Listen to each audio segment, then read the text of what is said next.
Hey friends, in this video, we're going to have an excellent discussion with my new friend, attorney Bianca Jordan. She is an immigration attorney and she's doing amazing things in the world of immigration. And I cannot wait for you to hear what she has to say. We're going to cover the latest with immigration policies, news, and what we're seeing as immigration attorneys. Attorney Bianca, welcome to McBean Immigration TV. Thanks so much for being here with me today. Thanks so much for having me. At the end of this broadcast, I'm going to share with everyone, or you'll share with everyone, how they could find you on all of the social media platforms. But I found you on TikTok.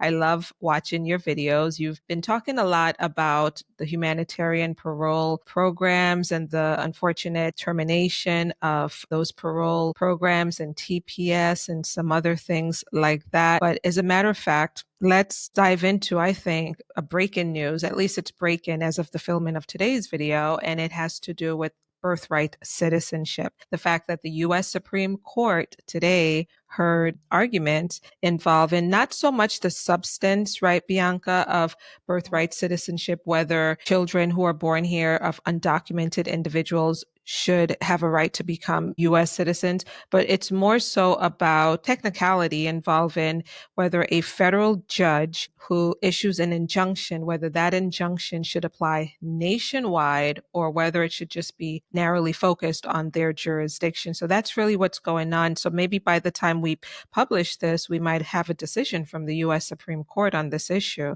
What do you think about what's happening with birthright citizenship? I think what's happening with birthright citizenship is this administration is making a mockery of our legal profession. The Supreme Court had already decided birthright citizenship so long ago. The fact that we're bringing it back up again to serve a very divisive policy is ridiculous, in my opinion. From what I heard so far, it sounds like the Supreme Court, all the reports I'm hearing say that they're torn. But when I listened to the oral arguments, it sounds like both sides are really giving it to this administration as far as why they're even challenging this. So it will be interesting to see what ends up happening. But unfortunately, it's one of those situations where, because of the political makeup of the Supreme Court, it's hard to say how they'll decide on this. Right, exactly. It's a hit or miss, really, I think, because there are some aspects of the issues that the Supreme Court, they're hearing for the first time, and they have to make decisions about these very divisive issues. So, of course, birthright citizenship, once the true substance, whether folks are entitled to citizenship, actually gets in front of them, I think that's where we'll have to have another discussion, right? When we'll have to talk about that. But then the other thing that I think is on people's minds these days, of course, has to do with the IRS. It's really, really disappointing to see that the IRS has rolled over basically and has decided they're going to share some data with Homeland Security on immigrants. Have you been hearing from your clients or people calling your office anxious or worried about how the IRS is going to use their data? So I haven't had anyone calling my office asking about that at all. Most of the calls I'm getting are around travel, whether they can travel safely or not. Same here. Yeah, Yeah. yeah. It's sad to see that these agencies are just bowing to whatever this administration wants to do, though. Yeah, and this whole idea of information sharing, I mean, of course, we know that when we submit an application, right, as immigration attorneys to USCIS, we know that there's some background and investigative work that USCIS does before they make a decision on a green card application or naturalization or whatever, asylum. They do a little background check. There's FBI reports that are pulled in and criminal records, if there are any that are considered by them. So we expect them to do various things, right? But now I think the trend is it's outside of the norm, right? We're seeing all these different government agencies tapped to do additional information sharing or law enforcement work, like even the FBI. The FBI has been ordered recently to just shift so much of its focus on immigration enforcement rather than the traditional FBI enforcement work. And I think that is just really concerning, actually. Definitely, because it's also showing that they're trying to criminalize immigration. And it's not just illegal immigration that they're trying to criminalize. They're trying to make it seem like if you want to come to this country for a better life, just going through the process, the legal process is, it's like you're being treated like you're a criminal. Yeah, and certainly, from what you've been talking about a lot this year about the fact that millions of people are losing status because the Trump administration is ending all of these parole programs and now TPS. He's been trying to end TPS for a lot of countries since its first term. And with the executive order that they signed in January, where they really want to re examine TPS because they think it's being abused, I think that they want to use that as a way to terminate TPS for all of these countries.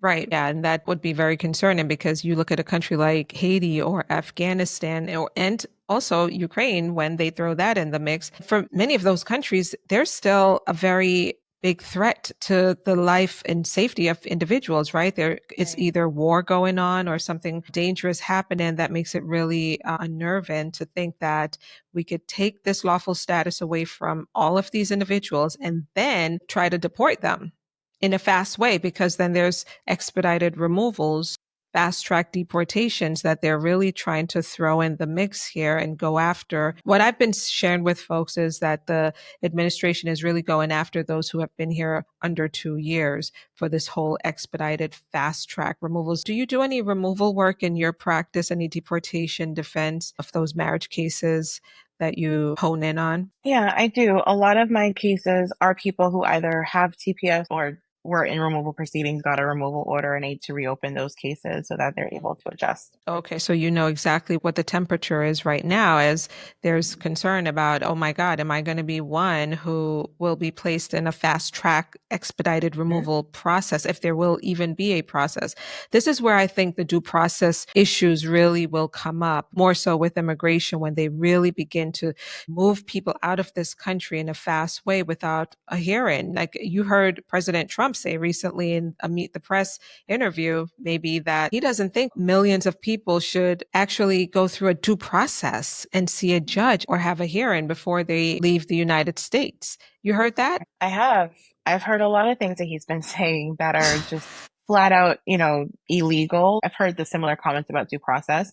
I've also heard him say that he doesn't know that he needs to return, Kilmar or do anything to return him, even though the Supreme Court told him he does. I've heard that he says he doesn't know if he needs to follow the Constitution, even though that's inherent in his oath as President of the United Oh, yeah. States. I think he said, oh, you have to ask the lawyers on that one. I'm not sure if I, Right. right? Like, hello.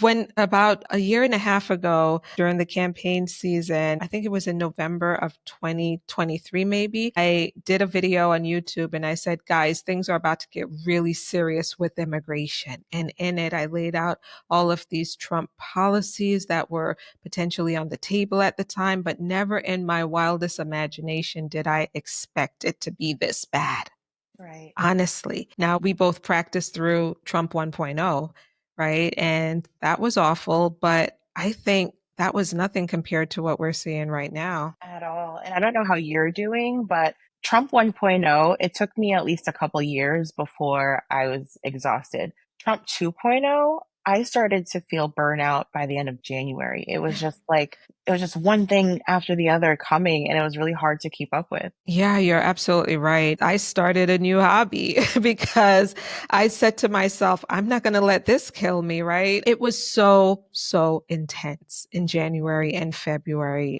We actually went on a vacation in February because I said, you know what? I'm already feeling burned out. Needed 5 days to just relax and get balanced again.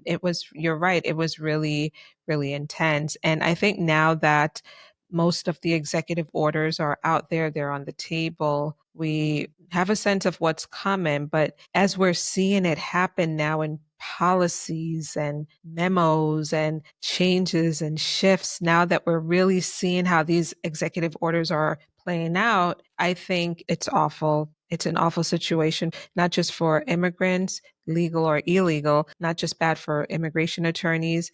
It's just bad for the country and citizens. It's bad for everyone involved. The judges, I think we have almost 4 million cases now that are Yeah. pending. And that's not Yeah. even counting the cases where they're now starting to like re NTA people and reopen, cases that were administratively closed, which is adding on Hmm. top of the Hmm. already taxing workload. And also for the government attorneys, there's, a high turnover with the government attorneys as well.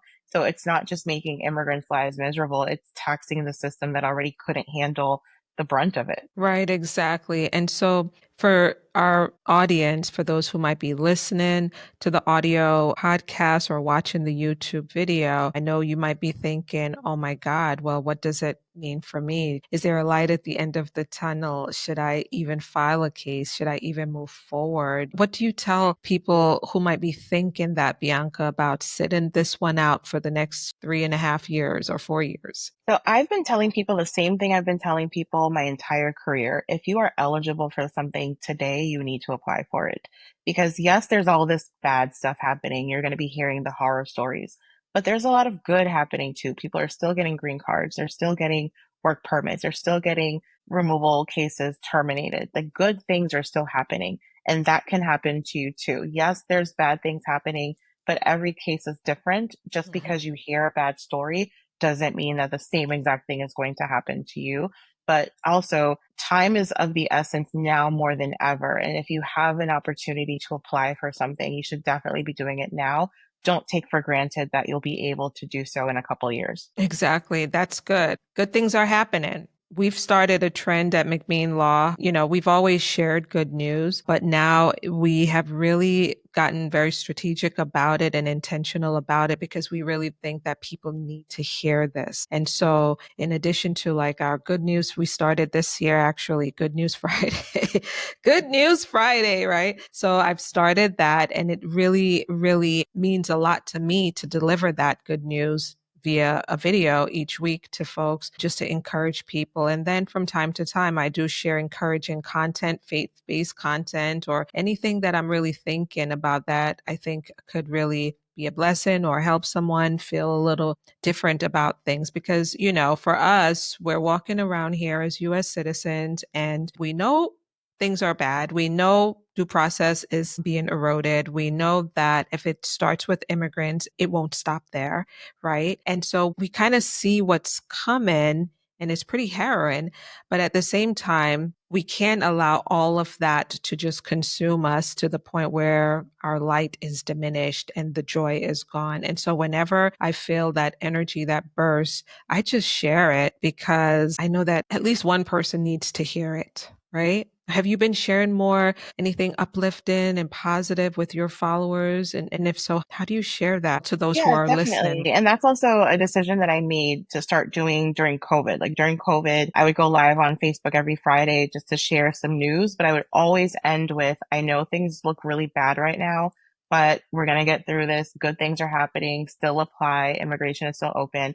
And I still do the same thing. Like when I go live on TikTok or in my newsletter, I make it a point to share what's happening, like the good stuff. Because if you're going to watch social media and the news, all they're going to share is all the bad stuff that's happening. And you're going to be freaking out and you're going to be paranoid and Right. more anxious than you already are. Yeah. And so instead of adding to that, like a lot of lawyers are doing, unfortunately, I prefer to go the other direction and say, here's a case that I just won. Just got this client out of removal proceedings after 30 some odd years.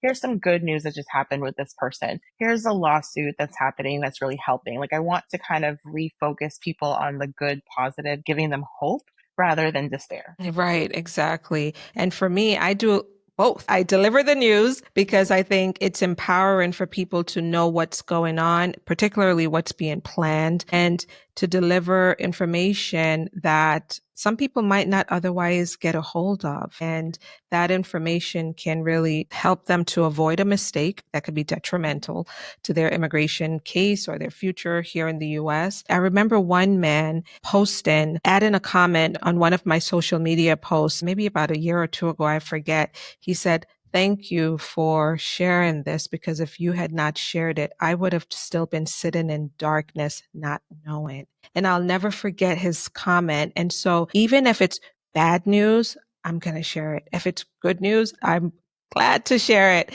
right? Because I know that both can be empowering and Mhm. both, right? And so for immigrants, for those who are lawful, Bianca, here in the United States with a green card, let's talk about them for a minute. Should they be afraid of anything? And if so, what should they be afraid of? I want to say they shouldn't be afraid because they have lawful status. That's the correct answer. But with this administration, unfortunately, they are targeting some green card holders. In my experience, at least from people that I've spoken to, they're mostly targeting people who have like criminal activity. So I think if you are someone who has a green card and you have any type of criminal history in your background when it comes to things like travel, for example, you could possibly expect to either be sent to secondary inspection or expect some line of questioning when you're returning to the United States. But other than that, I haven't really heard of anything bad happening to green card holders. I've been hearing that they just have to go through a little bit extra scrutiny if they have some criminal issue in their past. But I want to tell people you shouldn't be afraid to travel and go out in the world as normal. But when we are unfortunately hearing reports of US citizens being detained and questioned for ridiculously long periods of time just because, it is kind of discouraging. Yeah, I could understand. People are hearing stories here and there. Some stories are verified, others might not very well be verified. So there's this whole issue about fact checking what we're hearing. And the way I like to think about it, I say, wait a minute. Okay, setting aside what's happening with US citizens for a moment, right? A lot of what we're seeing otherwise are like ordinary, normal things that we would hear about in a consultation, right? Like a green card holder is trying to come into the United States, pulled over into secondary questioning. Why? Because they have this marijuana conviction from 5 years ago or something like that, or a crime involving moral turpitude, a fraud case or something like that, right? And they are now placed in removal and they come to us and they need help and we work with them on their case. That to me is a normal everyday immigration attorney drama, right? What's not normal, however, is plucking up a green card holder and targeting that individual based on their speech. Not normal. What's also not normal is USCIS putting out these tweets on X saying, green card holders, you're a guest in the United States. Well, So you need to behave yourself. That's not normal. That's not right. something we would normally see, right? So the tone has shifted, but I don't think green card holders need to be fearful. Like you said, if you're going about your business, living your life, behaving yourself, understanding the terms of your green card, that you cannot stay outside of the United States for a very long time, more than 6 months, or else they're going to treat you a little differently when you return, right? Basic things like that about your residency status, you can maintain and then become a US citizen when the time is right.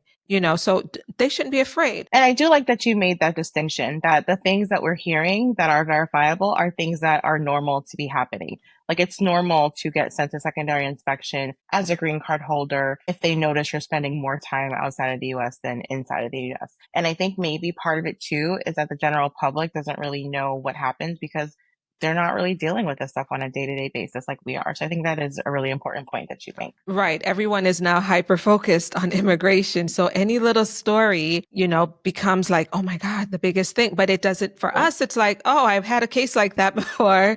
Oh, Right. yeah, I'm familiar with that because we've seen that before. This is normal drama. But certainly the things that are not normal are what I think we really need to pay attention to. Okay, now, US citizens. Should US citizens be afraid? And if so, why? So, same thing. US citizens should not be afraid. You're a US citizen. That is the highest privilege that you could have in the United States.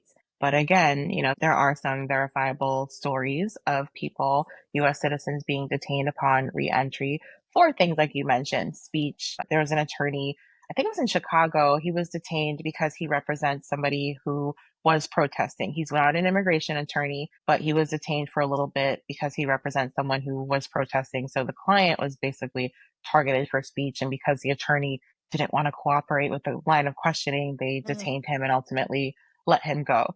But things like getting sent to secondary for criminal things, that's normal. But like you said, things like you're being targeted because of your nationality or your speech, that's not okay. So, from my standpoint, the bottom line is that if you have a case, work with a lawyer on that case if you're really concerned about it. If it's not a straightforward case to you, right? If it's not straightforward to you, get some professional help. If you're worried about applying for naturalization because maybe there was a mistake when you got a green card, and it might have been a small mistake or a big mistake, work with a lawyer before you apply for naturalization. Those are two tips that I could think about right now that I would tell people. What are some of the tips that you would tell folks who are out there thinking about applying? They're concerned about doing so. So for the people who have never worked with an attorney before, like maybe they've applied for things on their own or with the assistance of a form filler, I always encourage them to pull their immigration file to do a FOIA request on themselves so that Mm-hmm. they can see what immigration has on them to make Mm-hmm. sure they don't have anything like a fraud finding or a 204C finding that they don't know anything about. And now when they're trying to move forward with their case, it comes up now. So a 204C finding is a marriage fraud finding. It's when USCIS thinks that your marriage was entered into for fraudulent purposes, meaning you only married this person because you wanted a green card and someone was available to give it to you. Right. So pull in the FOIA or get in your records from the government, if particularly if you've been denied in the past or had any case in the past that was filed by someone and the case was denied. Obviously, you should get your records and have someone who has a trained eye look at those records because he or she will know what he or she is looking for, right? So we're going to end on a high note. Okay. We're going to end on a high note. Why, Bianca, why are you practicing immigration law? That's a really good question, especially in this climate. You have to go back to the beginning to encourage Yeah, yourself, right? That's what this is about. definitely. Yeah. So for me, what motivated me to become an immigration attorney in the first place is that I really want to do my part to help everyone who is eligible to get legal status in the United States to do so that they can really secure their immigration legacy in the United States for generations to come. And once you get legal status, you can help your family come and just, you know, keep that legacy going. That's why I started. And I still want to do that. Specifically, the reason why I take a lot of hard marriage based cases in particular is because I don't believe that every marriage is cookie cutter. I don't believe that every marriage needs to look the same and fit into this neat box. Just because your marriage doesn't look like a Disney fairy tale doesn't mean that you're not entitled to a happy ending to live here with your spouse. And I think that immigrants deserve the humanity and dignity of their immigrant experience. I can't imagine what, my clients go through. I have the privilege of being born in America, but I understand what my clients had to sacrifice and the changes they had to make to come to America. And I want to be a part of what helps them to continue to be able to do that. And so when it gets really hard, like it is right now, I have to really dig deep and tap into that original why. Mhm. Otherwise, I would have quit doing this work during his first term. Right, exactly. There has to be something that's keeping us here, right? Keeping us in this fight. And it is a fight. It's all about government. This government is for the people, right? It's for us. It's for the people who are here contributing their life, their livelihood, everything to this country. And so, with that, I'm going to end with a quote from James Madison. Okay. I'm going back to constitutional days, drafting days. And James Madison says here that in one of the Federalist Papers, justice is the end of government. That's the end. Justice is the end of government. It is the end of civil society. It ever has been and ever will be pursued until it is obtained or until liberty be lost in the pursuit. Guys, it's all about justice for me. That's why I'm doing this. It's all about justice and freedom, of course, but you cannot be free when justice is undermined. And so for me, my motivation, my why goes back to justice and the pursuit thereof. Now, Bianca, thank you so much for being with me. Can you tell the audience where they could find you on all of your social media platforms? And we'll also post it on the screen here. Where can they find you? Sure. So I am Brazen Lawyer on all social media platforms. These days, I spend the most amount of time on TikTok. On TikTok. All right. That's where I will continue to watch you. I really enjoyed having you. I hope you'll be back. We know, Bianca, that things are going to unfold and things will continue to be what they are. So I'm sure we'll have a lot more to talk about in the days ahead. Thanks again so much for being with me. Guys, thanks so much for listening to this podcast. Thanks so much for watching this video. Comment below. Let us know your thoughts. I hope you found this helpful and I will see you in the next one. Bye bye.